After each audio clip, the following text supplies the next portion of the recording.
वर्ग मित्रांनो, good morning. Good morning, good morning.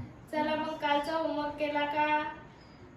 बर आपण हे आज सरळ व्याजाकडे वळणार आहोत. त्याच्यानंतर मी होमवर्क बघून घेईन तुमचा. चला मग आज सरळ व्याजाचे आपण उदाहरणे बघणार आहोत. सरळ व्याजाचं सूत्र काय सांगितलं होतं मी तुम्हाला?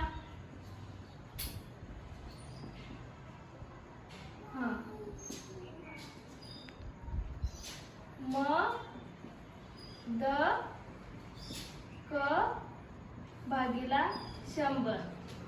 म म्हणजे मुद्दल, जी आपण बँकेकडून कर्ज घेतो ती मुद्दल. द म्हणजे काय सांगितलं होतं मी तुम्हाला? द म्हणजे दर. म्हणजे आपण चला आज आपण सरळ व्याजाचं उदाहरण बघणार आहोत. त्याच्यासाठी मी सरळ व्याजाचं सूत्र तुम्हाला लिहून देते. एकूण सरळ व्याज. काल तुम्हाला एकूण सरळ व्याजाचं मी काय सूत्र सांगितलं होतं? मुद्दल गुणिला दर गुणिला कर भागीला 100. याला आपण शॉर्ट फॉर्म मध्ये म गुणिला द गुणिला क भागीला 100 असे परीक्षेमध्ये वापरू शकतो. म म्हणजे मुद्दल, द म्हणजे दर, क म्हणजे कर. मुद्दल आपण जी बँकेकडून कर्ज घेतो त्याला मुद्दल म्हणतात. दर म्हणजे आपण जे बँकेकडून कर्ज घेतलेलं असतं त्याला जी टक्केवारी पडते त्याला दर म्हणतात. आणि कर आपण कर्ज किती वर्षासाठी घेतो त्याला कर म्हणतात. कर म्हणजे वर्ष, दर म्हणजे टक्केवारी, मुद्दल म्हणजे कर्ज. मग आपण उदाहरणामध्ये किती कर्ज घेतलेलं आहे म्हणजे मुद्दल किती घेतलेलं आहे एकूण. आता आपण सरळ व्याजाचं उदाहरण सोडवणार आहोत. मी आता ते बोर्डवर सोडवणार आहे, तुम्ही ते वहीमध्ये नोट करून घ्या. उदाहरण आहे, संदीप भाऊने मुलाच्या शिक्षणासाठी 10,8.5 दराने बँकेकडून 1,20,000 रुपये शैक्षणिक कर्ज 4 वर्षासाठी घेतले. चला आपण आता सरळ व्याजाचं उदाहरण बोर्डवर लिहूया. तुम्ही वहीवरती नोट करून घ्या. उदाहरण 1.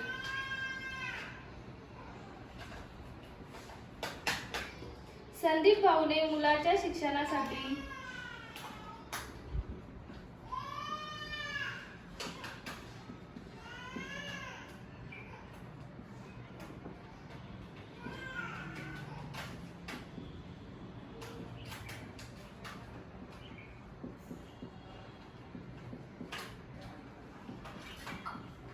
संदीप भाऊने मुलाच्या शिक्षणासाठी 10,8.5 दराने बँकेकडून 1,20,000 रुपये शैक्षणिक कर्ज घेतले 4 वर्षासाठी.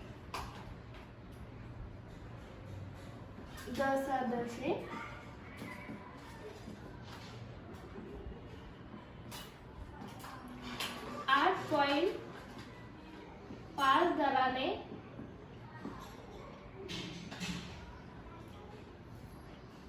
बँकेकडून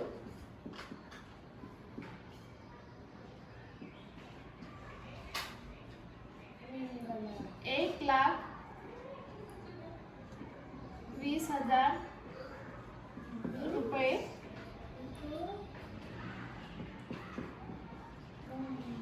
शैक्षणिक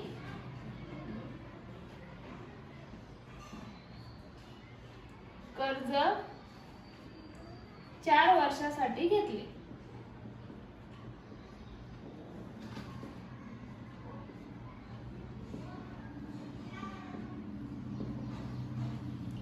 त्यांनी ती मुदत संपली तेव्हा बँकेला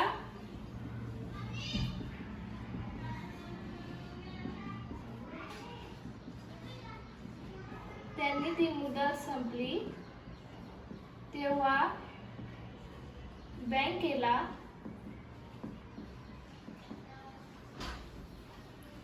एकूण किती रक्कम परत केली?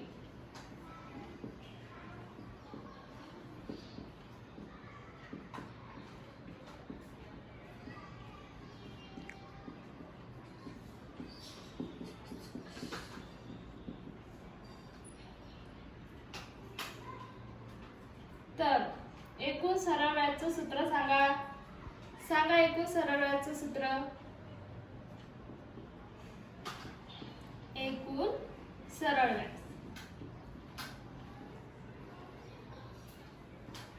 काय आहे? एकूण सरळ व्याजाचं सूत्र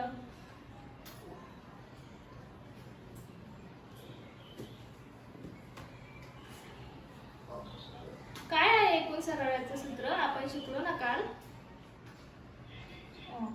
मुद्दल गुणिला दर गुणिला कर भागिला 100. मुद्दल काय दिलेले आहे मग आपल्याला उदाहरणामध्ये? 1,20,000 गुणिला दर किती दिलेला आहे आपल्याला? 8.5. आणि किती कराने कर्ज घेतलेला आहे? 4 करा म्हणजे 4 वर्षांसाठी कर्ज घेतलेला आहे भागिला 100. मग 100 मधले हे 2 शून्य कटले आणि 1,20,000 मधले 2 शून्य कटले. मग खाली किती राहतात? 1200 गुणिला 8.5 गुणिला 4. 8.5 गुणिला 4 किती होतात? 8.5 गुणिला 4 4×5 0 इथं खाली ठेवला, वरती 2 8च्या डोक्यावर ठेवले. 4×8 32. 32 आणि 2 34. पॉइंट 5च्या जवळ आहे म्हणून 0च्या जवळ येईल. म्हणजे 1200 गुणिला 8.5 गुणिला 4 म्हणजे 34. पॉइंट 4च्या आणि 0च्या मधात आल्यामुळे 0 गृहीत धरायचा नाही. 1200 गुणिला 4. 1200 गुणिला 4 किती होतात सांगा बरं? 4 0 0 4 0 0 4 दुनी 8 4 1 4. 1200 गुणिला 34 म्हणजे 4,800. मॅडम 1200 गुणिला 34 याचा आपल्याला गुणाकार करायचा आहे. सांगा बरं 1200 गुणिला 34 याचा गुणाकार किती येईल? तर बरं करा बरं तुमच्या वहीमध्ये. 1200 गुणिला 34 4 0 0 4 0 0 4 दुनी 8 4 1 4. 3 ना आता आपण 1200 ला गुणू. 3 0 0 3 0 0 3 दुनी 6 3 1 3.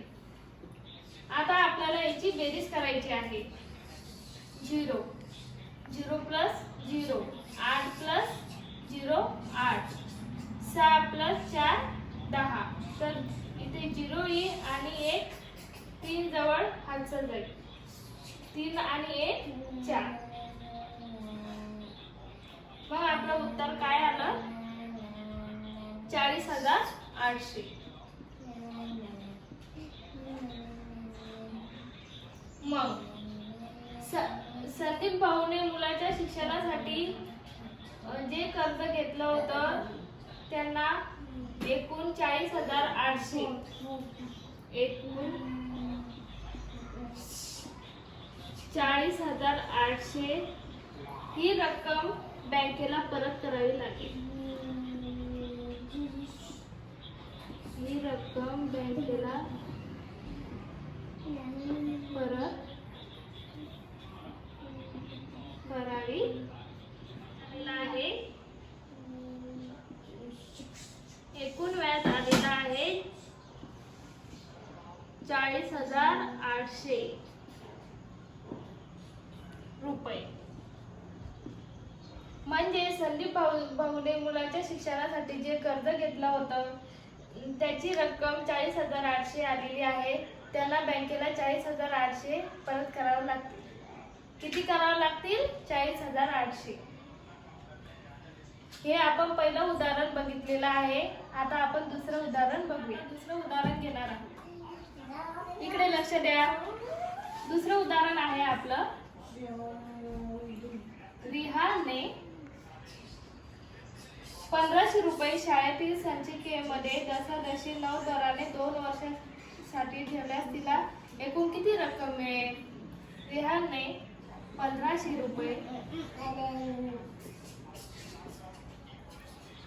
शाळेतील, इकडे लक्ष द्या, शाळेतील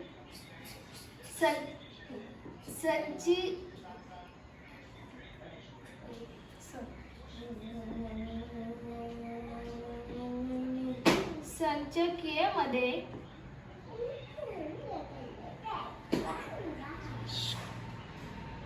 दशादशी 9 दराने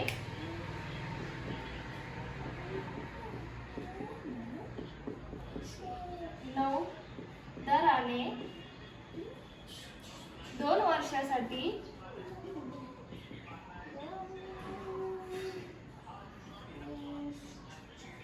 ठेवल्यास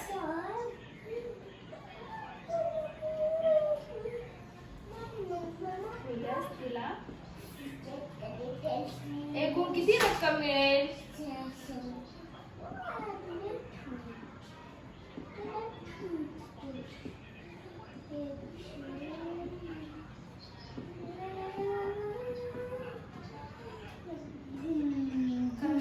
चला मग आपल्याला एकूण सरळ व्याज काढायचा आहे.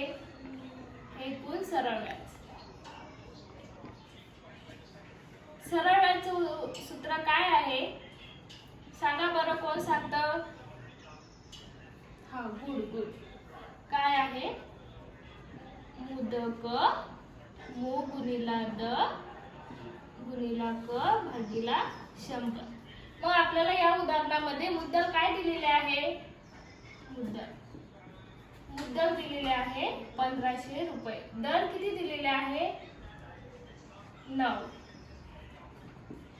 आणि कर 2 भागिला 100. एकदम सोपं उदाहरण आहे हे. चला तर मग हे 0 कटलं, हे 2 0 कटले. आता खाली राहिले 15 गुणिला 9 गुणिला 2. 15 गुणिला 9 किती होतात? चला आपण गुणाकार करूया. तू सांग किती होतात 15 गुणिला 9? 9 5 45. हातचा 4 वर 5 खाली राहिले, 4 वरती गेले, 1 वर हातचा. 9 1 9 9 4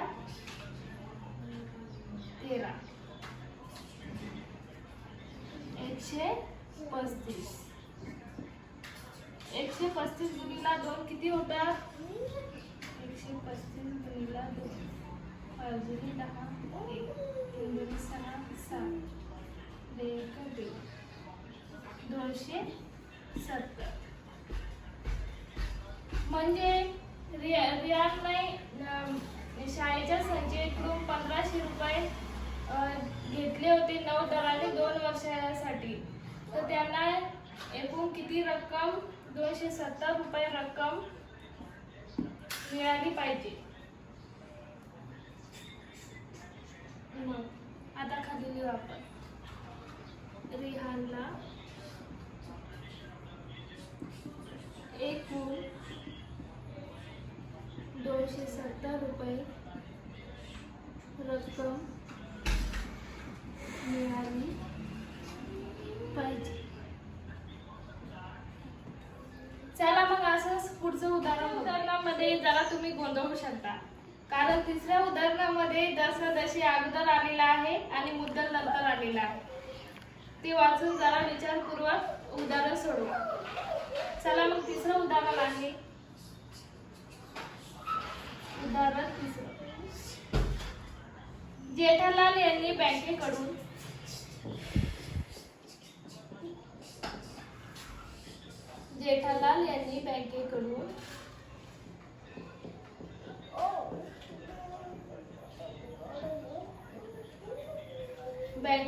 दशादशी 10 दराने, मी म्हटलं तर तुम्हाला दशादशी अगोदर आलेले आहे आणि मुद्दल नंतर आलेला आहे, तर गोंधळून जायचं नाही. दशादशे 10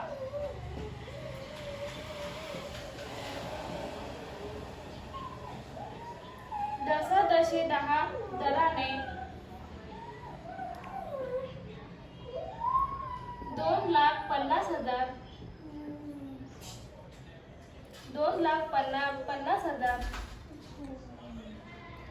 रुपये 5 वर्षांच्या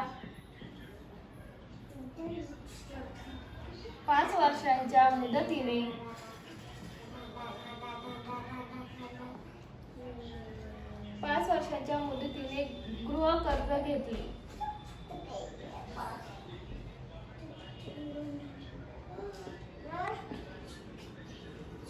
तर त्यांना प्रत्येक वर्षी किती व्याज द्यावे लागेल? तर त्यांना प्रत्येक वर्षी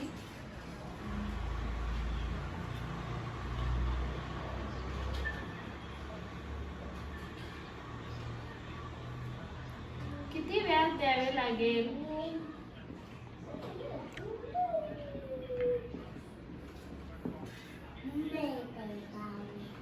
तर त्यांना बँकेला एकूण किती रक्कम द्यावी लागेल? तसेच त्यांना बँकेला किती एकूण रक्कम द्यावी लागेल?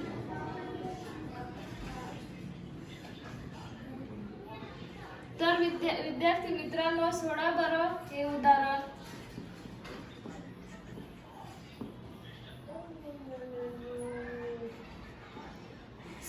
एकूण सरळ व्याजाचं सूत्र सांगा.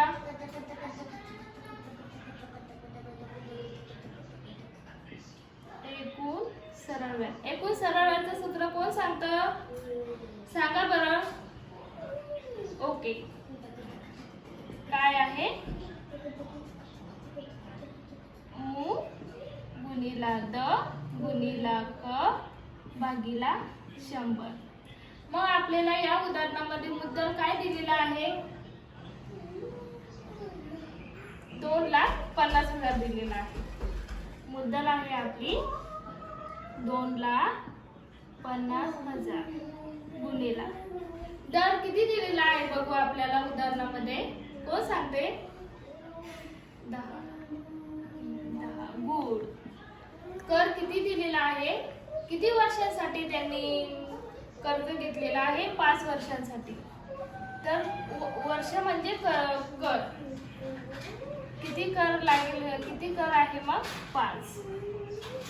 5 वर्षांसाठी त्यांनी कर्ज घेतलेला आहे. भागिला 100. चला मग आपण गुणाकार शिकलेला आहे.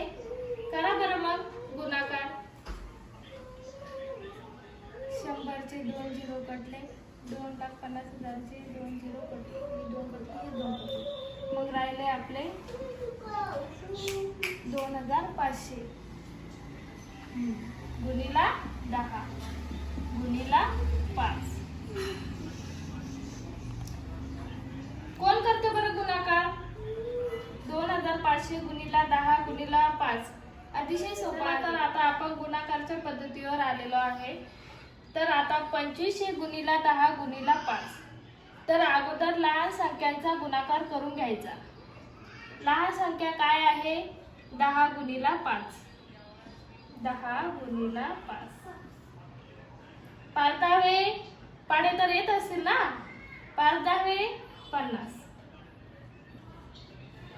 10 गुणिला 5 चा गुणाकार आला 50. म्हणजे 2500 गुणिला 50. चला तर आता 2500 गुणिले 50 चा आपण गुणाकार करून घेऊया. 2500 गुणिले 50. आता आपल्याला 0 न गुणायचं आहे. 0 न गुणल्यानंतर आपल्याला 0च उत्तर येईल. 0 गुणिले 0, 0 गुणिले 0, 0 5 0, 0 2 0 गुणिले. आता आपल्याला 5 न गुणायचं आहे. 5 0 0, 5 0 0. कारण 0 ने कोणत्या पण संख्येला गुणलं तर उत्तर 0च येणार आहे. त्याच्यामुळे इथे पण उत्तर 0च आलेलं आहे. 5 5 25. 5 हातचे आले 2, खाली 5 घेतले आणि वरती 25 उत्तर आल्यामुळे खाली 5 घेतले आणि वरती 2च्या टोकावर आपल्याला 2 हातचा आलेला आहे 2. 5 दुनी 10. आता 2 हातचा आलेला आहे तो 10 मध्ये आपल्याला ऍड करावे लागेल. 5 दुनी 10 आणि 2 12. चला तर मग आपण याची बेरीज करून घेऊया. 0 0 प्लस 0 0, 0 प्लस 5 5, 2 आणि 1. आता आपलं उत्तर आलं 1,25,000. तर एकूण सरळ व्याज काय आहे? एकूण सरळ व्याज 1,25,000. तर आपल्याला उदाहरणामध्ये काय सांगितलेलं आहे? किती व्याज द्यावे लागते? तर आपल्याला एकूण रक्कम 1,25,000 एवढी रक्कम आपल्याला बँकेला द्यावी लागेल. तर लिहा मग. जेठालाल यांना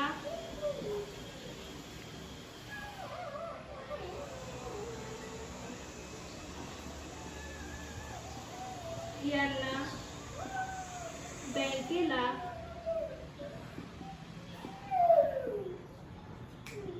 पूर्ण,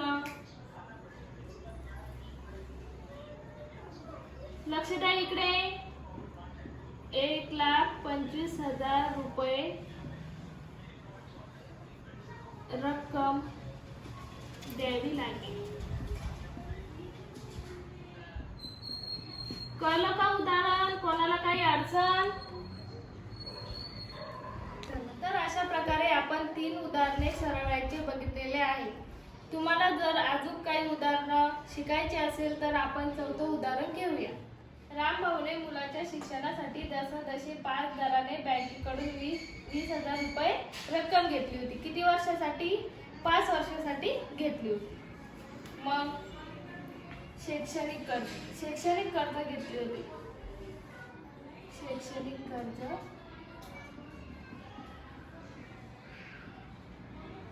5 वर्षांसाठी घेतली होती.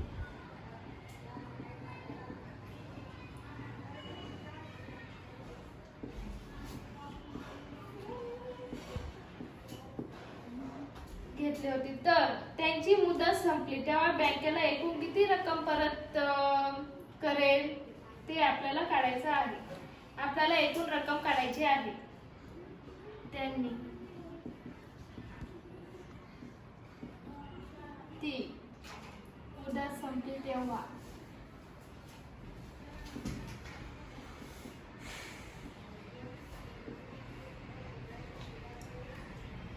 बँकेला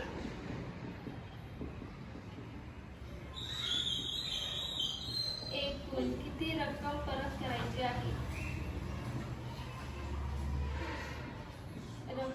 रक्कम परत करते.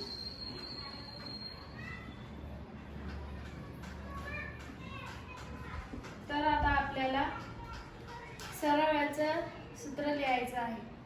कोण सांगतं बघू? सांग. एकूण सरळ व्याज काय आहे? सरळ व्याजाचं सूत्र गुणिला द गुणिला क भागिला 100. मू म्हणजे मुद्दल. मुद्दल किती दिलेला आहे आपल्याला या उदाहरणामध्ये? 20,000. दर किती दिलेला आहे? 5. कर सुद्धा 5 दिलेला आहे. भागीला 100. या उदाहरणामध्ये ही 0 कटलं, ही 0 कटलं, ही 0 कटलं, ही 0 कटलं. आता राहिले 200 गुणिला 5 गुणिला 5. आता मी तुम्हाला मागच्या उदाहरणामध्ये सांगितलं होतं छोट्या संख्यांचा अगोदर गुणाकार करायचा मग मोठ्या संख्यांचा करायचा. तर आपल्याला 5 आणि या 5 चा गुणाकार करायचा आहे. 5 गुणिला 5 25. 5 25. आता 200 गुणिला 25 चा आपल्याला गुणाकार करायचा आहे. 200 गुणिला 25. तर सांगा मग 5 0 0 5 0 0 5 दुनी 10 गुणिला 2 0 0 2 0 0 2 दुनी 4. चला मग आपल्याला आता बेरीज करून घ्यायची आहे. 0 0 0 प्लस 0 4 1 4 प्लस 1 5. तर आपलं या गुणाकाराचं उत्तर आलेलं आहे 5,000. तर मग त्यांना बँकेला 5,000 रुपये ही रक्कम परत करावी लागेल. रामभाऊला बँकेला 5,000 रुपये ही रक्कम परत करावी लागेल.